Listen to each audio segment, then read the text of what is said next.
Okay, so here we are again. This time we have a mighty companion to talk with. So let's begin as we always do, just getting the fuck out of the way. Taking a couple of breaths. We do this to ground ourselves into the body, ground ourselves into the present moment, connecting to Holy Spirit.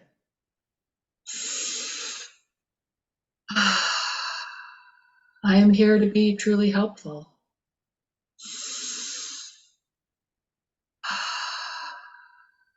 I am here to represent Him who sent me.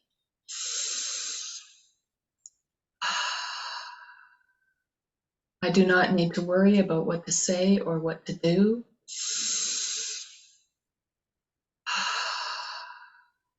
Because He who sent me will direct me.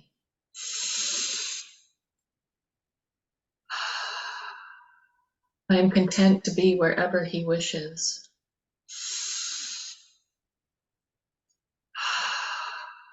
Knowing He goes there with me.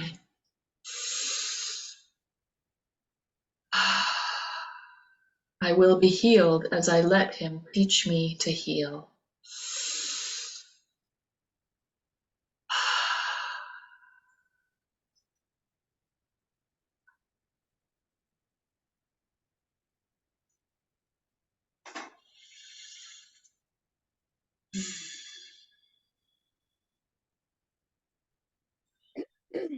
So we've been unpacking and unwinding this story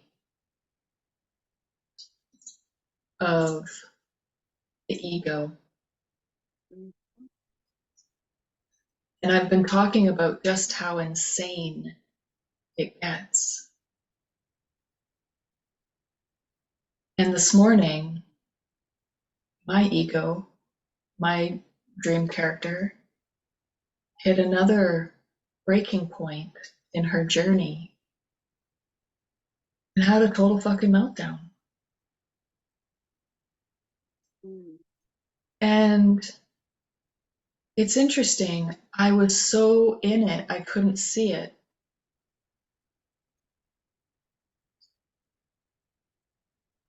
It's so powerful. These stories are so powerful. And our identity with them is so addicting. It's all we've known.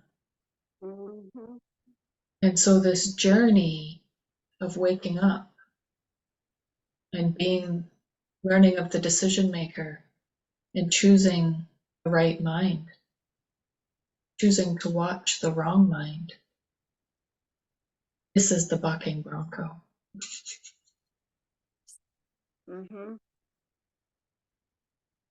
Yeah. So it's all happening for me, and I'm not alone. These are the two truths that go against the ego stories. Because the ego story is, I'm alone. I'm separate. I'm isolated.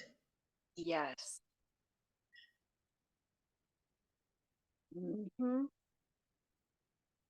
And it's not happening for me. I'm a victim. It's all happening to me.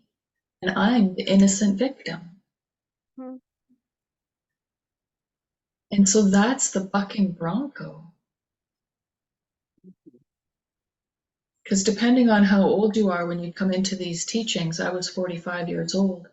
So 45 years of being invested in one way. Have everything just so completely shattered. Nothing the way I thought it was is actually real or true. What a mind fuck that is. Yes.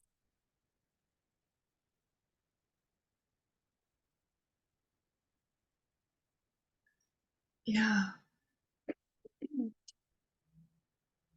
You know, I was in a car accident in 2002, and I sustained a lot of physical injuries. Excuse me. But the injury that changed my whole world was my inner ear system was completely, I mean, it doesn't work. So right after I was in my accident, um, I didn't have the ability to balance. And I actually spent almost 3 years crawling on the floor in my house. And excuse me, what it does is it just gives you like a sense of vertigo. So you're not spinning, everything else is spinning. And so it's not like you can just close your eyes or, it's there all the time, no matter what. Okay. So what I experienced was I like, well, I had to learn to walk and, stuff like that. But I sort of entered like an invisible world where, so this is all me projecting. So, you know what I mean? So my world was like going to the grocery store, looking at all the items on the aisles, and what was just so overwhelming because I'm trying to balance with my eyes. So that's how I balance, is with my eyes. So um and reading labels, and just um also the 3 years that I crawled on the floor, I couldn't talk on the phone, I couldn't watch TV, I couldn't listen to music. Anything that I did would make my vertigo worse. So it's like in this invisible world by myself, of course. Just what you were talking about. And I don't know if that's ever going to, you know, improve for me or whatnot. But the other day I was asking, why did I create that? And that was um, that was a wake up opportunity. And I um, chose to focus on the disability, and I chose to, fight it and to overcome it. I mean, I can drive now and I can walk, and I mean, people see me and they don't think there's anything wrong. You know what I mean? But in me, I experienced all this turmoil and all this, what I see with my eyes doesn't match with, and I'm telling you, Jody, I'm at a level with the course now where I'm like, oh, wow, this has a lot of parallels.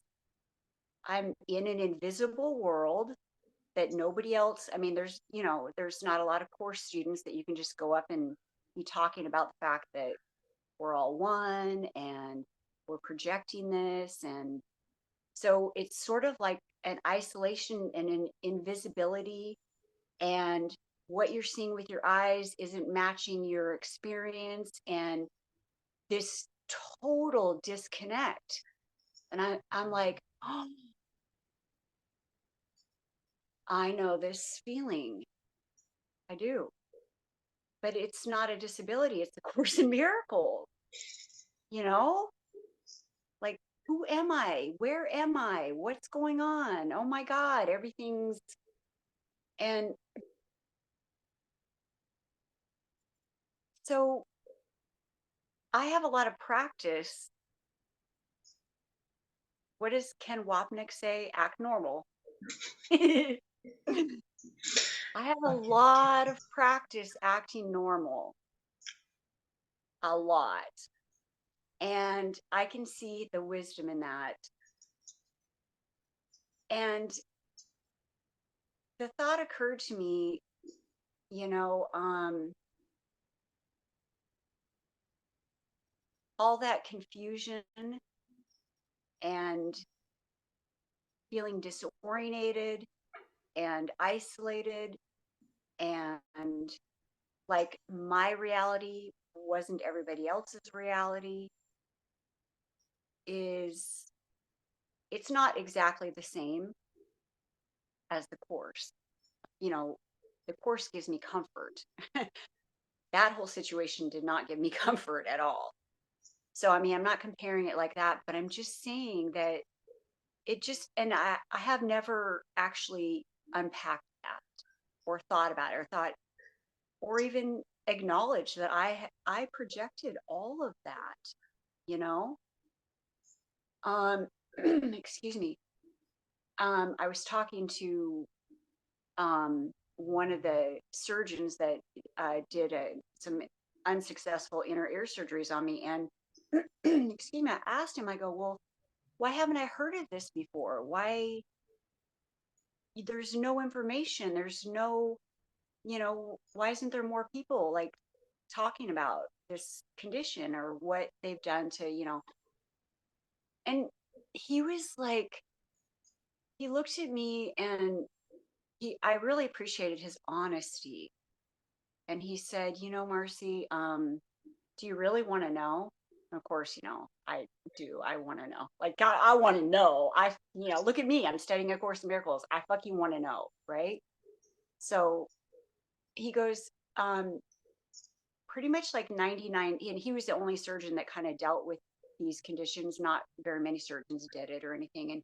And he said pretty much 99% of all the people that develop this condition commit suicide. And I'm like, Mm. oh, wow. And, been there, done that even before that. I mean, and I,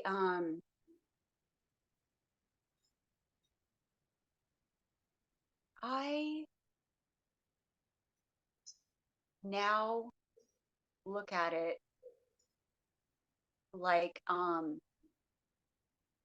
in the same, uh, feelings of being really, like the bucking bronco, struggling with, you know, all this new information that I have that's completely the opposite, totally the opposite of anything.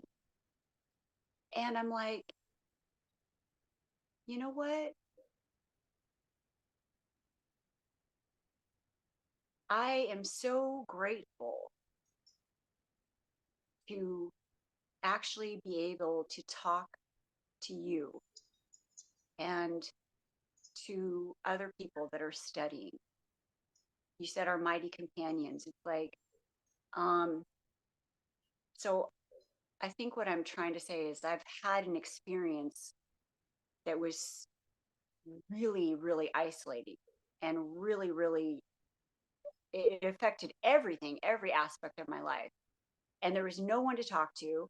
And I get told, oh, yeah, well, pretty much everybody with your condition kills himself. So I'm like, oh, how's that supposed to help me? Like, really? And now I'm like, you know what? Excuse me. I'm like, I listened to what you said in the other videos, and you keep saying that this is all happening for me. And you also said that by realizing there's nothing to do, that that's like a peace, and that you can relax into that. You know, I don't need to fix it. You know, I mean, so as I'm moving forward and I see my projections and they're chaotic and crazy and unmanageable, it's a really new concept to just sit back and go, oh, okay, I'm looking at my mind. This isn't something to figure out and to research and to overcome and to help others with. And, this is just,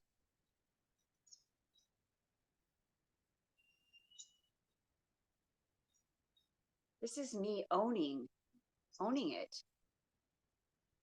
you know, and going, holy shit. It takes a lot to make this character wake up.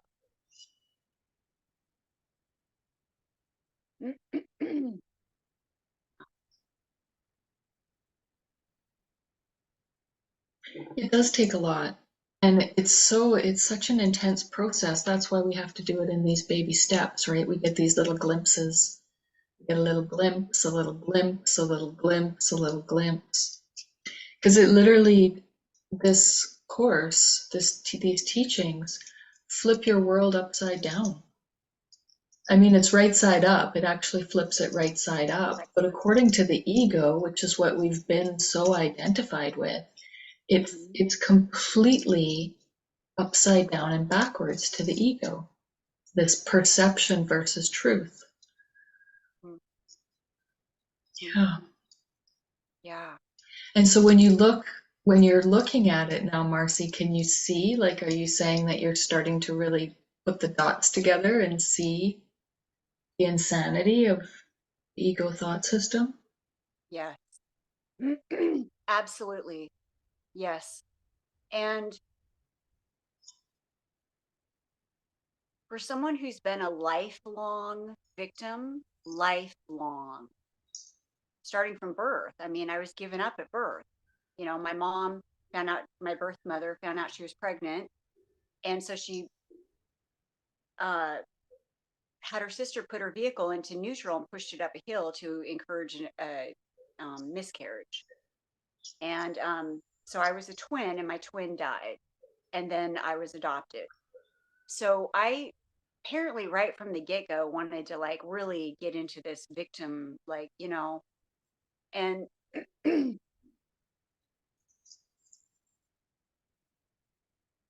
I look at it now and I just go,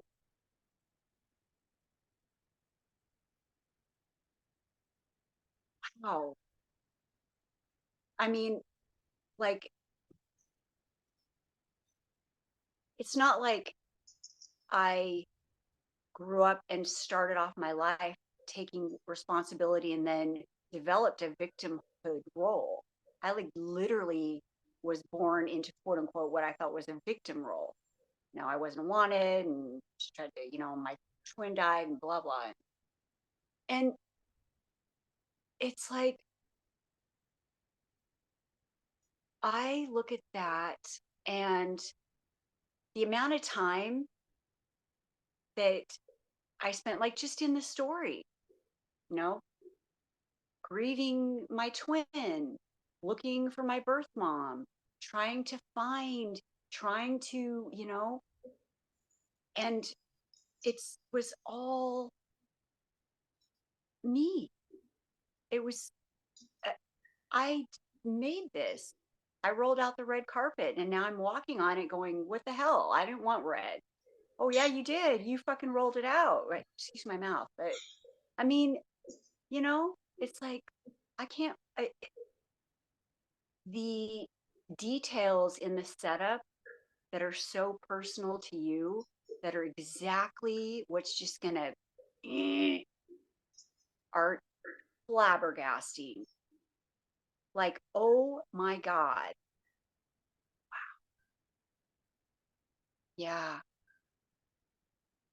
Mm. It's the perfect setup. Mm-hmm. Like, absolutely tailor-made, perfect setup. Just for Mm-hmm. you, right here, right now. But I look now and I see how easy it is to just spin our tails our whole life and just get lost in the story, you know? And when I'm on the bucking bronco and I go back into my story, part of me feels good. Part of me is like, oh yeah, isn't this yum yum yum? Ooh, I'm miserable. Oh, my life's falling apart. Ugh. And it's like, part of me like that's familiar. Like, yeah, okay, you know. And it's almost like what's expected when I have a conversation with people, and it's like, blah, this is all the shit going on in my life. Oh, really? Well, blah, this is all. And it's like, wow, it's all about the story.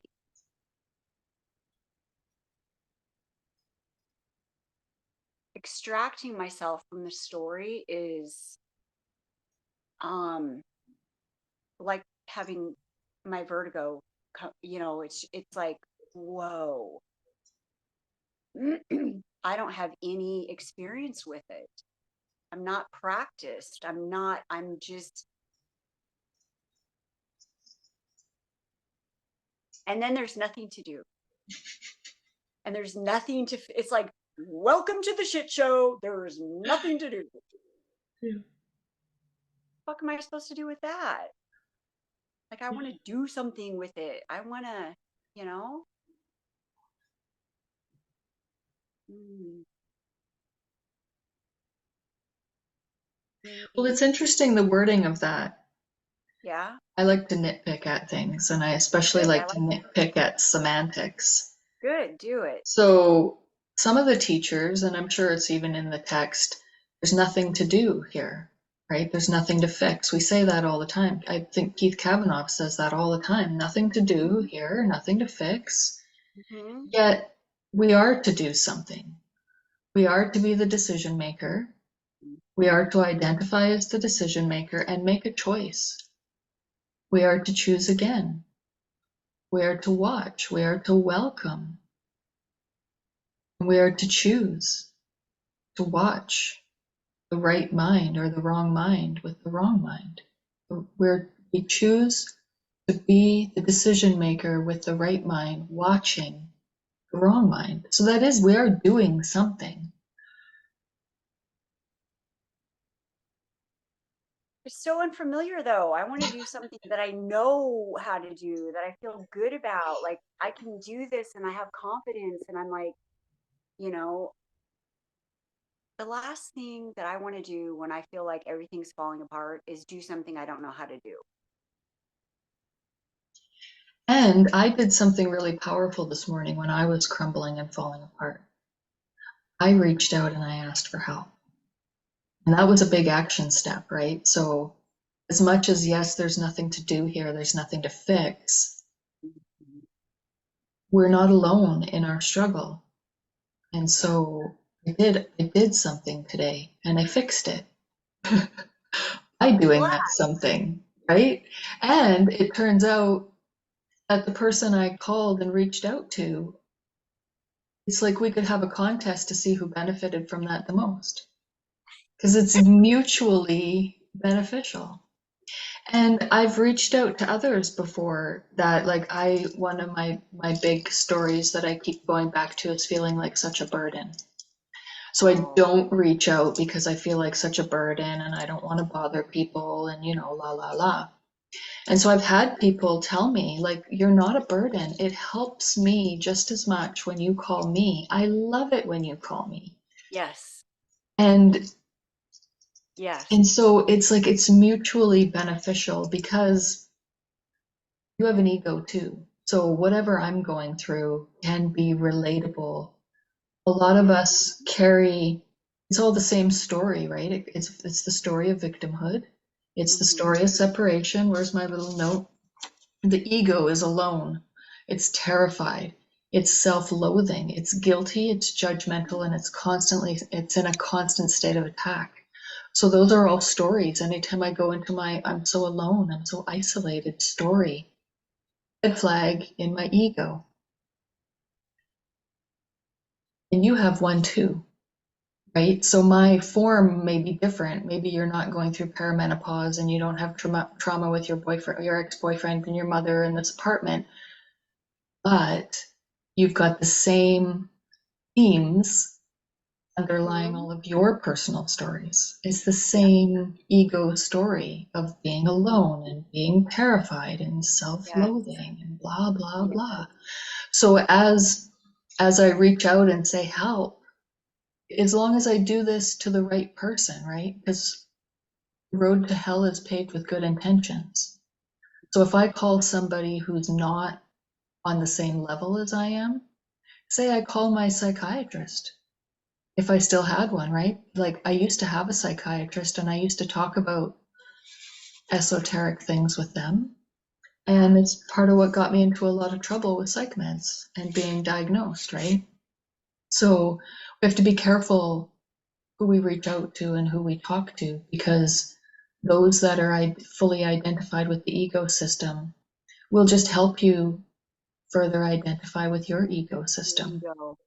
And the Mm-hmm. idea of reaching out for help, and like this morning when I reached out for help, I needed somebody to remind me of the process I was going through and the power behind it. And I chose well.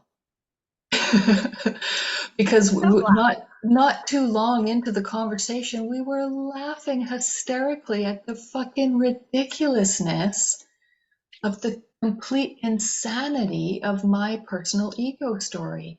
The same one, like when I reached out, I was like at a state where I didn't know what else to do. And so, just like fully identified with the wrong mind and then jumping into the right mind and being able to look at it and be like, wow, look at the insanity happening here. And Are you watching this? didn't you like feel the different? I mean, couldn't you feel like a, it's such a difference. Yeah. I used to be in the story so deeply that I didn't have a window to view and step back and to go, oh, wow. And when you're in it, it's not funny. I know it's not. But when you look at it, it's like a comedy.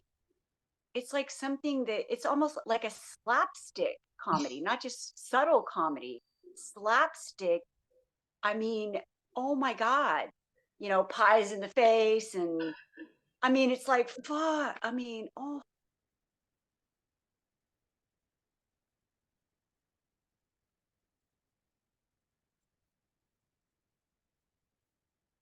wow.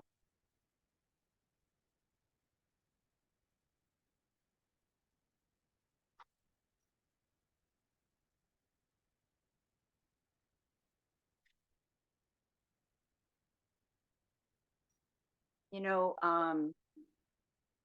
when you started these unwind sessions and I had such ego backlash.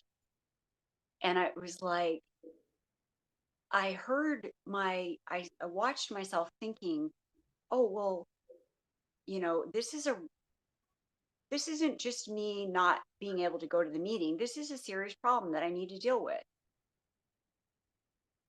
Who said that? Like, as if there is a serious problem. I mean, it's just so like sneaky. You know what I mean?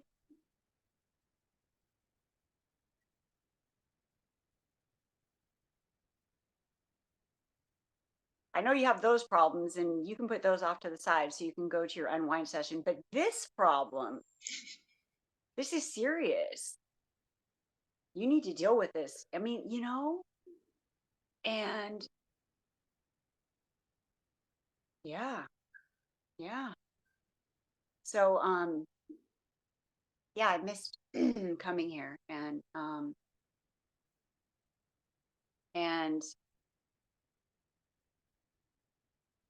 still feels like the reason why I missed coming here really was a more important problem. I mean, in my head, it says no, but that was a serious problem that you had to, I mean, but when you study the course, there's no levels.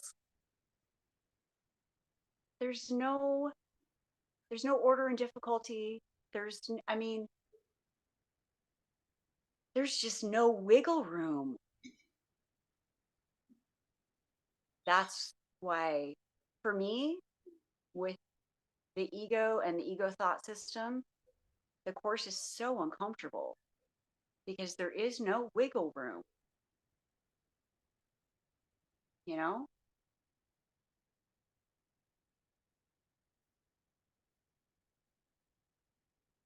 Which is that's actually a blessing because then instead of spinning my wheels trying to find a way to avoid it, I realize I can't avoid it. And I just have to just go, okay,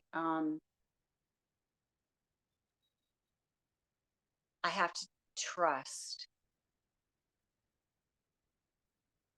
And that's really hard.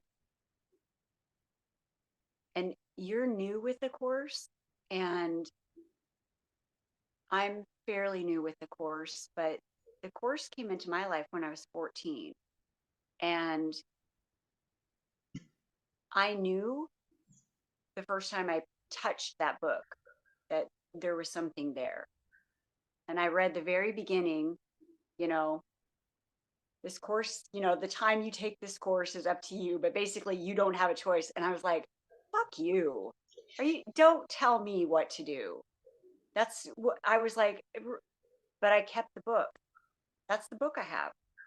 I don't want to, I mean, I've lived on the streets, I've done all this stuff, and that little book has just gone around, gotten dust, and, you know.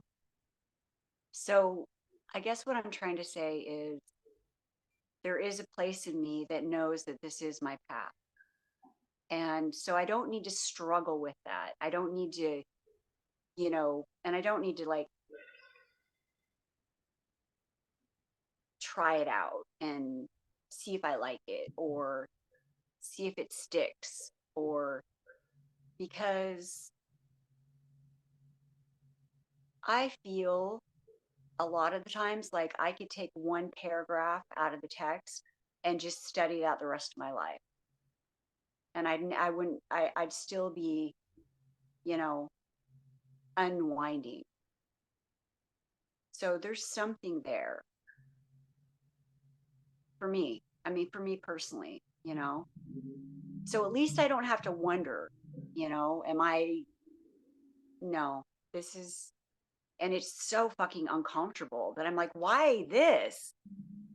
God, why couldn't I just fucking be a Catholic or something? I mean, shit, you can go drink and smoke and just repent or whatever. I don't know all about Catholics, but I know, I mean, fuck, excuse me, I've partied with some Catholics, okay? So, I mean, but it's like, I don't have to wonder about it, and the discomfort, I don't have any way to wiggle out of it.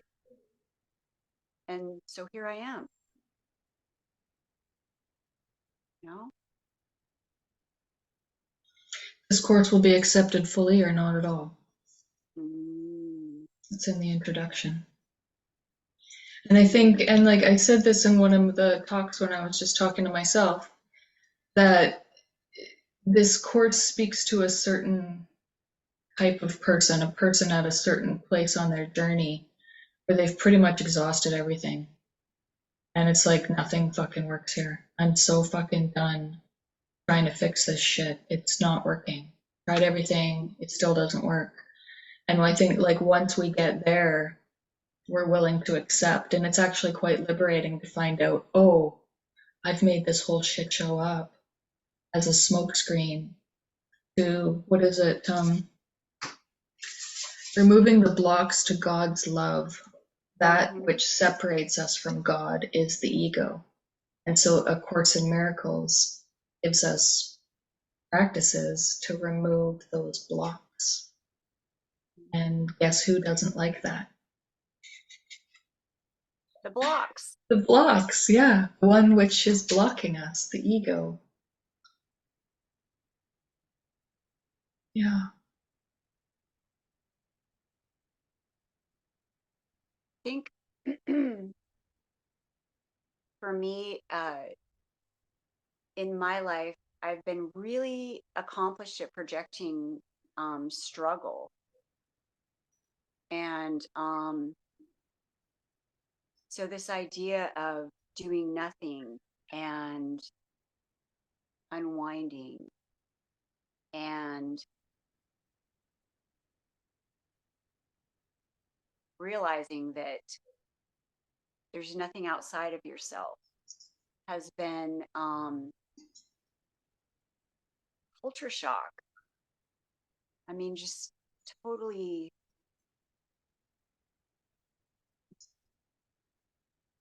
I don't even know what to do with it. Like, just watch it, I guess. Radical acceptance, radical welcoming. That's I it. like Radical radical. acceptance, radical welcoming. And this is what radical forgiveness is. It's just Mm, that radical welcoming and radical acceptance. And it's so simple. It's only 2 words. yeah. It's so fucking hard for the ego. It's so, it's like the hardest thing ever. Hmm. Yeah, Yes. so simple. Yeah.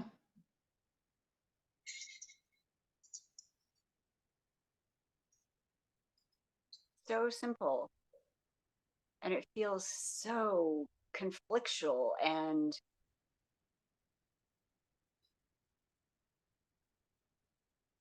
like almost like offensive, really. Like, what? You don't want me to do anything? But I'm the doer. Don't you understand? Look at all my doings and look what I, yeah, yeah, yes. But really,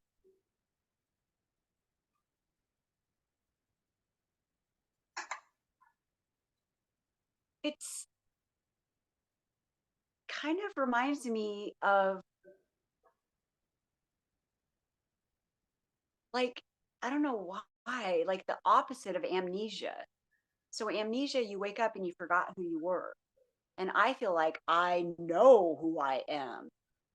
And now you're telling me that I'm not that? It's like, it just feels like, you know, what I have in my security is who I am.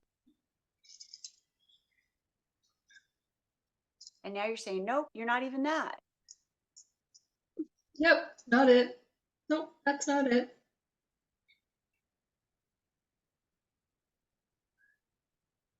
Wow. You know, something that was really interesting that I heard today, I think it's like lesson 154, something like that. Um,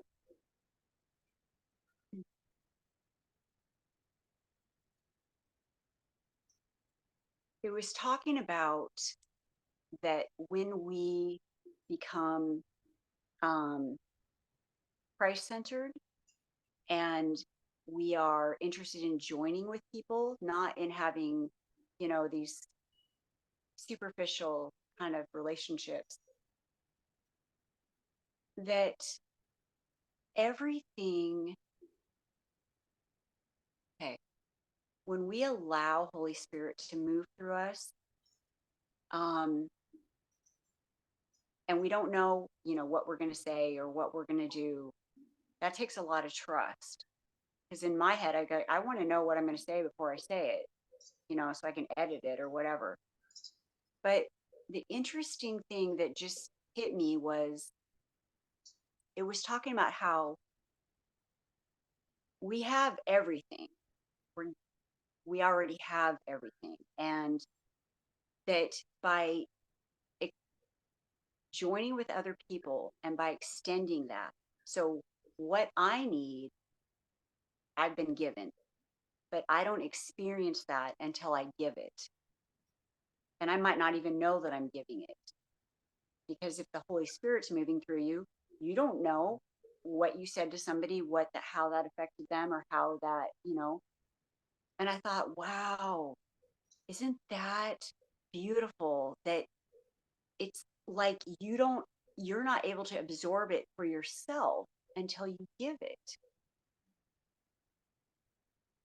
I just thought, I don't, for some reason that just touched me. Like, really, I was like, Where did you hear that? Do you remember where you heard it? I'll look it up again. I think I'm on like lesson one. I'm totally Oh, it off was the, like I'm in not that you like, read it in the book? You I'm read it. 99% sure it was in the lesson, but I go to YouTube's in the morning and there's a Nook and Kareen on YouTube, and I heard about them through someone in our group, and you know, um, they give the lessons and then they unpack the lessons. So Oh it's yeah, I kind of, have. I haven't. Yeah, I've heard of them. yeah, it's It's like A Course lesson in one. Miracles unpacked. Yeah, and I'll double check my phone, but it was like, I think it's lesson 154 today. So it might have been their dialect between the two of them where that came out, or it might have been them unpacking that out of the actual lesson. And I thought that was incredibly just beautiful, you know? Hmm. Reminds me of one of the notes I have from David Hoffmeister. It says, number one, give all to all. Oh, If you want to have, give all mm, to all. I can't remember what this was from because I just have these two notes. That was number one. And then number two, have peace. Teach mm, peace. mm, mm. And actually, Kenneth says this in our psychiatric sobriety that he has to keep giving this away in order for him to keep it. He can't keep it for himself. He has to Mm-hmm. keep giving it away. We have to keep giving away the miracle in order to keep it. I just love that. I just love the thought that I have that already. So we were talking about feeling like a burden on other people. So really, you are giving someone God's gifts to them by quote unquote, being a burden, by calling them and reaching out to them, because whatever interaction you have, you're giving the person answering the phone is giving it to themselves. I mean, it's really a blessing. Mm-hmm. That's how I'm going to try to start looking at reaching out for help. Like, you know what?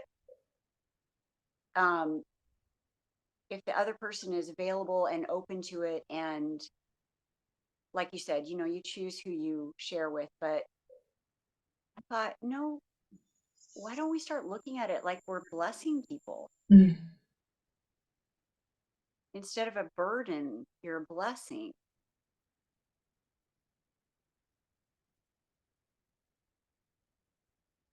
I go into so much projection. I'm so fucking mad at my mom.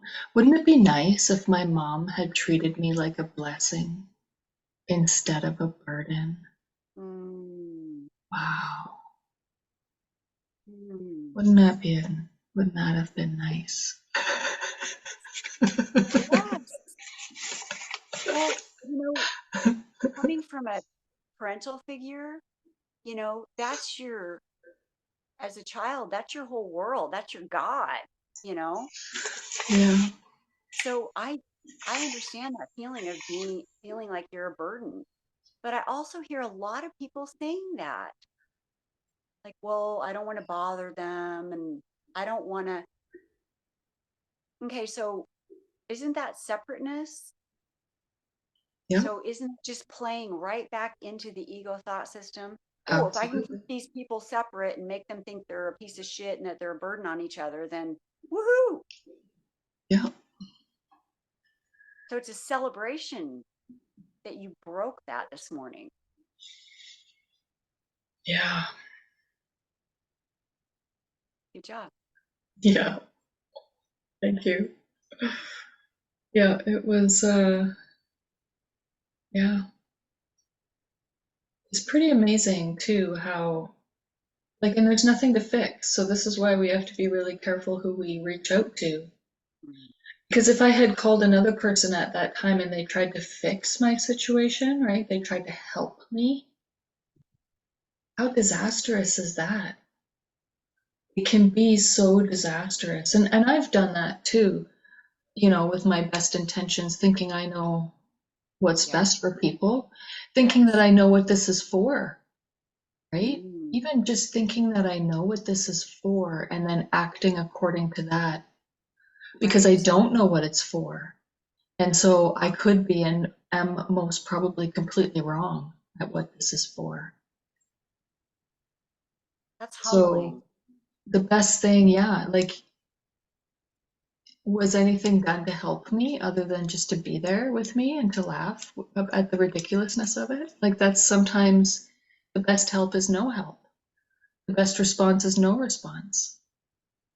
Because it's not about fixing, it's just about being there, holding space, and reminding each other, you are Christ, you are perfect, you are perfect love, you are Christ. Mhm. There's nothing here to fix. You know, okay, so with me, with my own projections, what I've noticed, is, okay, so, um, I, after I moved about 3 weeks ago, I moved from, one extreme living situation to another, and it was such a shock. And I was, you know, doing a tailspin. And the more upset I got over the situation, and the more I went into my story, it's like the worse it got. And then I swear this is the truth. The people around me, everything for them started spinning out of control. I mean, like everyone's house was on fire. My house was, I mean, and I'm like, holy. And I was able somehow to just go, no, I'm not going to lose my peace over this. I'm not going to. So I just did the best I could, and I stayed in peace. Everyone's problems just like disappeared. And I'm just going to give you one specific example so you understand. I'm talking like my, where I'm staying, my friend's daughter is 20 something. She bought a bus to go live on. She's going to travel. That's her home. Okay. And the they thought the motor completely seized and blew. So it was going to be like $10,000. And my friend was in Las Vegas, and the shit was hitting the fan there. And it, for me and her, I mean, it was like this big, and I got my piece. And the situation in Las Vegas for my friend, she got her piece. And her daughter found out it was the fuel hose, and it was like $150. It's it's like, you, I saw that, you know, like the ripple effect. So I can't deny that I'm projecting all of it. How can you, when you start seeing, when my shit hits the fan, everyone's shit hits the fan, and when I get peace, it seems to ripple out. And I've only been able to stand back and observe that a couple of times in the last few weeks, but it's been enough for me to go, I'm really seeing the one mind. I'm just like, we go from $10,000 repair to $150. We go, you know what I mean? It's like,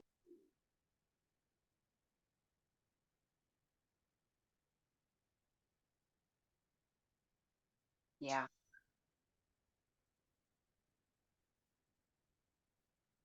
Once you start seeing it, it's like just becomes so obvious. And then you get sucked back in. Mm-hmm.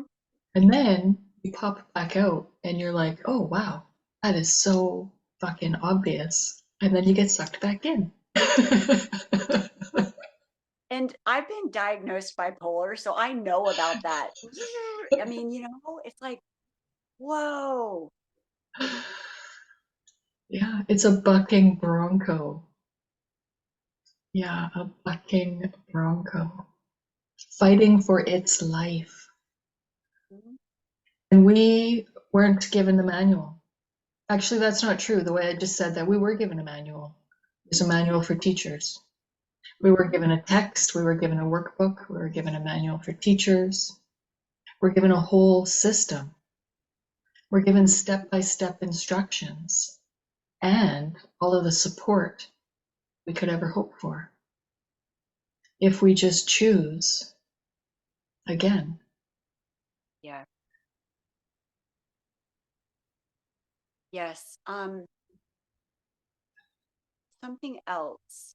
Um, in the text, chapter 2, part 2, I think, it actually talks about mental illness and what Mm. mental illness is. Mm. And I don't have my book right here or anything, but um,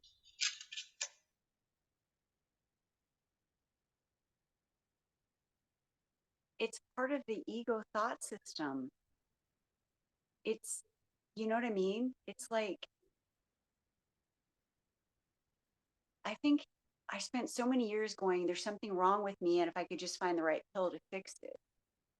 And now I'm like, I just think there's something wrong with me. There is no pill to fix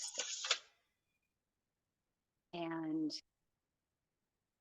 so you had a comment. You said something, you were saying something that Keith Kavanaugh said. Can you accept, can you welcome the crazy, Nancy? It is crazy. Yeah. Yeah, the ego is mental illness. Like that's what mental illness is, and that's what the ego is. It's the perfect description of the two. Like it's so interchangeable. Hmm. And once you start seeing it, it's so apparent, not only in Yes. myself, but in others. Like it's Yes. so sometimes, it's not always, but sometimes it's just so noticeable. And then other times it's not. But when it is, it's like, wow, I see you. How could I have not seen you before? It's like you're bright purple. Yep. There's a bright pink elephant in the room right now. How could I have not seen it? Yes. Yes. Keith Kavanaugh calls it the ego, the Jedi mind trick, the Yes. ego's The Jedi ego's Jedi mind mind trick. trick Hmm. that we just forget. Hmm. We just forget. And we get sucked back into it. Hmm. Yeah. We go unconscious, Yeah. you know? So I feel like I spent my whole life going, okay, so I have this illness and I need to take this medication and it's going to make me like everyone else. And now it's like there's the ego thought system. And I'm sorry, but Prozac just is not going to do anything about it. I mean, it's just not. Well, it feeds And, into the game really well. hmm, That's what it and does. so I worked so hard to not be crazy or to not look like I was. And now, yeah, can you welcome the crazy, Marcy? Like the one thing that I feared and avoided and tried to medicate and push away, it's the ego thought system.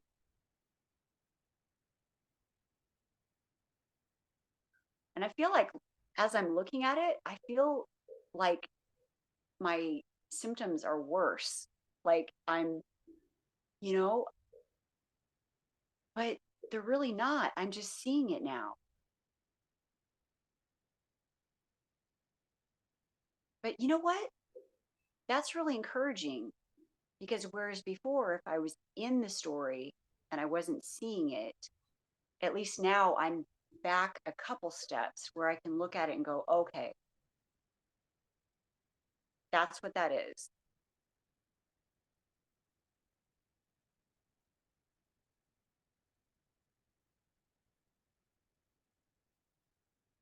The one thing I did not want to be really was losing my mind, was being crazy, was being,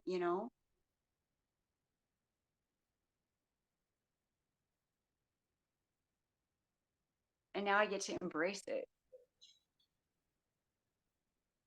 Whoa. I feel like God's like, here, Marcy, just hug this big piece of shit, just love it. Like, yeah. It's just so like the opposite of what I want to do. I don't want to. I Well, and that's the invitation to the Holy Spirit, right? When we're so fucking done with this ego thought system and we're like, show me another way. Yeah. Show me another way. I'm so done with this.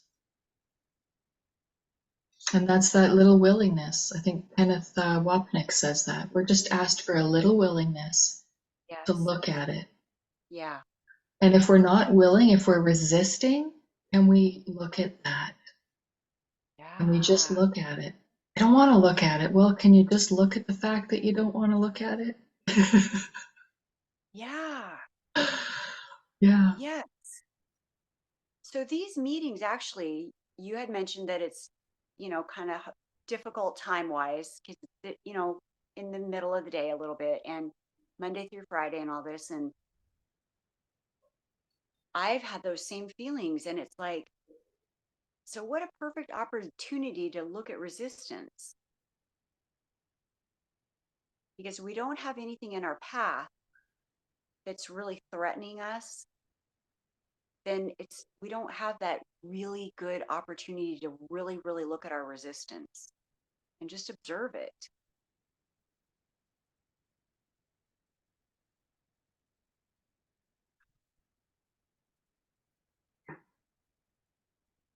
It's kind of hard to, I used to like listen to how I felt or what I wanted to do and it's difficult to actively feel resistance and still go get centered and still go through with it and do it. That's foreign to me. And because our society, like you weren't taught how to do that as a young child. We're actually taught the opposite of that. So no wonder, it's such a struggle to relearn, to unlearn all of the Mhm. shit that we've accumulated. We need to unlearn it, unpack it, unwind it. Yes. And it's a practice, it's a process, it's baby steps. It's peeling away the onion layer to get to the next layer, to get to the next layer. In the Tao community, we we use the analogy of like enlightenment is the greatest gift wrapped in barbed wire.